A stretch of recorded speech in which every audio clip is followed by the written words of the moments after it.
Yep la famille, ici M-Point pour l'orchestre poétique d'avant-guerre. C'est pas dans nos habitudes de s'adresser à vous aussi directement que ça.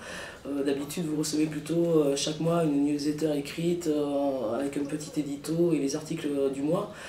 Mais aujourd'hui, il nous a paru important de passer aussi par un autre média pour vous tenir au courant de ce qui se passe dans cette bonne, belle et vieille endormie bordelaise. Jeudi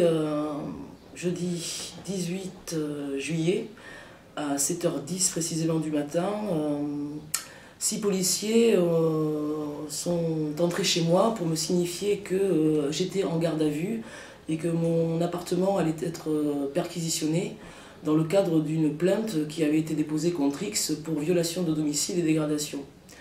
Dans le cadre de cette affaire, je m'étais déjà rendu volontairement au commissariat en tant que membre du droit au logement lundi 15 juillet pour répondre à des questions suite à l'occupation d'un immeuble rue Plante-Rose, toujours à Bordeaux.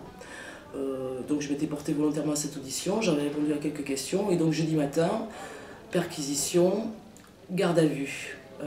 À la suite de cette perquisition, les policiers sont repartis avec mon ordinateur fixe, mon ordinateur portable, mes 2 disques durs externes, mon téléphone portable, quelques documents. J'ai donc été placé en garde à vue au commissariat central de Bordeaux, à Mériadec. Au même moment, 3 autres camarades du droit au logement se faisaient eux aussi interpeller et perquisitionner et menés en garde à vue au commissariat central de Bordeaux. Durant ma garde à vue, j'étais aussi amené à assister à la perquisition du local de Solidaire, un syndicat bordelais qui de temps en temps prête ses locaux à l'association du droit au logement. J'ai donc assisté à cette perquisition en tant que membre du droit au logement. Il est clairement évident que la répression des militants que nous avons connue depuis fort longtemps, qui a débuté depuis des années quand Nicolas Sarkozy était ministre de l'Intérieur et bien sûr bien avant, n'a pas cessé sous la présidence de François Hollande et encore moins avec M. Valls, ministre de l'Intérieur, qui entend montrer à la France entière qu'il est bien sûr plus droitier que possible sur certains sujets. Donc cette répression des militants que nous connaissons, d'autres la connaissent et la subissent. Je voudrais à ce moment-là de mon intervention parler un petit peu de comment s'inscrit cette répression et cette répression pour moi depuis de nombreuses années. Comme vous le savez peut-être, en 2009, j'ai été victime de violences policières. Lors d'un rassemblement, j'ai été passé à tabac par les forces de l'ordre. Avant d'avoir subi ces violences policières, il se trouve que j'avais déjà subi au travers de collectifs ou d'associations des choses suspectes, comme la fermeture du site activisme en novembre 2008, la fermeture de mon adresse mail personnelle en novembre 2008, toujours de la même année, la fermeture du premier MySpace d'OPA, la fermeture de la boîte mail d'OPA. En 2008, en fin décembre 2008, ne restait plus ouvert que la boîte d'activisme qui, comme par hasard, reçoit toutes les informations dites alternatives venant de France et d'ailleurs. En 2009, mars 2009, je subis donc ce passage à tabac.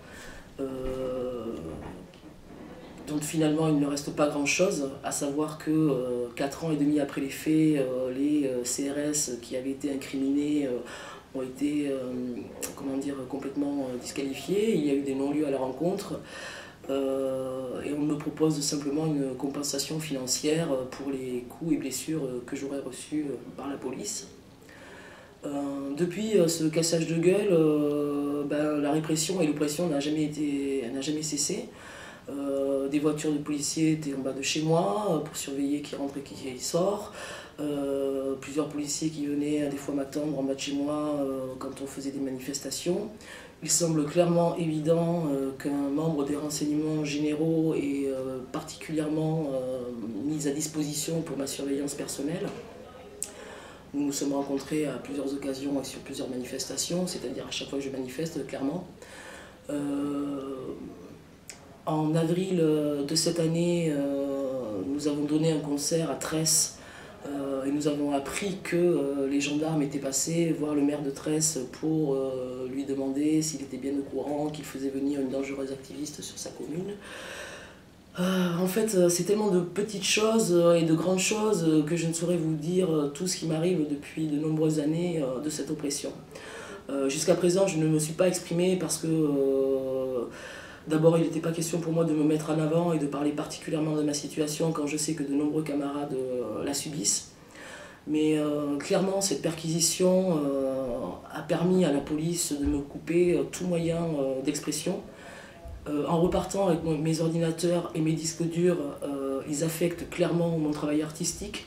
C'est-à-dire que les projets que j'étais en train de mettre en œuvre, comme l'écriture d'une pièce de théâtre pour 2014, qui était déjà bien avancée et qui devait commencer à être mis en scène et travaillé au mois de septembre, octobre, clairement je ne peux plus travailler puisque mes fichiers sont sur mon ordinateur.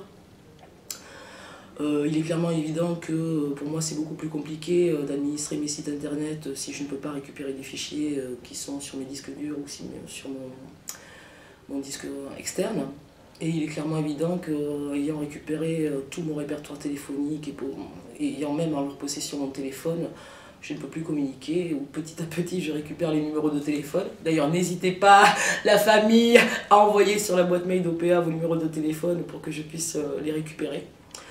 Voilà concrètement où on en est sous la présidence de M. François Hollande. Donc pour finir et pour faire un petit peu vite, comment dire, ça fait déjà un petit moment qu'OPA, pour ceux qui reçoivent la newsletter, montre clairement son inquiétude sur l'embrunissement de notre société. Ça fait un petit moment que nous avons du mal à vous parler d'amour, parce que c'est clairement ce qui nous motive et clairement ce qui pour nous est le meilleur rempart à l'absurdité de cette société du grand capital et de ces idées venues vraiment d'une époque, je sais pas, des cavernes quoi. Donc on a eu du mal parce que ça fait des années qu'on est sur le terrain, des années qu'on fait des choses et qu'on reçoit du soutien bien sûr, beaucoup, des encouragements beaucoup, on sait qu'on n'est pas tout seul. Mais il semble important maintenant que chacun et chacune fasse un peu plus. Il faut que nous fassions tous un petit peu plus parce que l'heure est grave.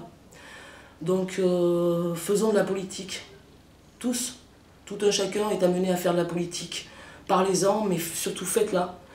Je sais pas, allez dans des associations, réunissez-vous avec vos amis, avec vos collègues de travail. Il y a beaucoup de luttes à mener. Et puis voilà, on ne vous organise pas, organisez-vous. On ne vous donne pas d'idées, vous en avez. Faut faire tomber des peurs. Parce que si vous ne faites pas tomber des peurs, si on ne fait pas tomber des peurs, pour les gens qui n'avaient pas trop peur, ça devient vraiment compliqué d'agir. Et que quand les gens qui n'avaient pas peur ne pourront plus concrètement agir, il va y avoir peut-être un petit peu de temps avant que ça bouge et ça peut être vraiment délicat. Donc on n'est pas là pour culpabiliser personne, on sait bien que c'est difficile, on sait bien qu'ils font tout pour que de toute façon on se sente incapable de prendre notre vie en main. Et pourtant, qui d'autre, sinon nous-mêmes, pouvons savoir ce qui est le mieux pour nous. Donc gardez la patate. On fait un big up à la famille de Tunisie, à Koun, Tunis, Sidi Bouzid, Melzel Boussaïed. On vous fait un gros big up la famille. Merci à tous ceux qui déjà commencent à envoyer des messages de soutien. L'adresse d'OPA, pour ceux qui n'ont que la vidéo, apparaîtra dans l'explication de la vidéo. Et pour ceux qui connaissent OPA, elle n'a pas changé. Si vous êtes sur notre listing, vous pouvez nous écrire. Concrètement, dès lundi, je fais une lettre au procureur pour demander la restitution de mon matériel. Si jamais ce n'est pas fait, disons, assez rapidement, on vous sollicitera éventuellement pour que la pression change de camp. Gardez confiance en vous, la famille, vous êtes des belles personnes. On vous aime. À bientôt.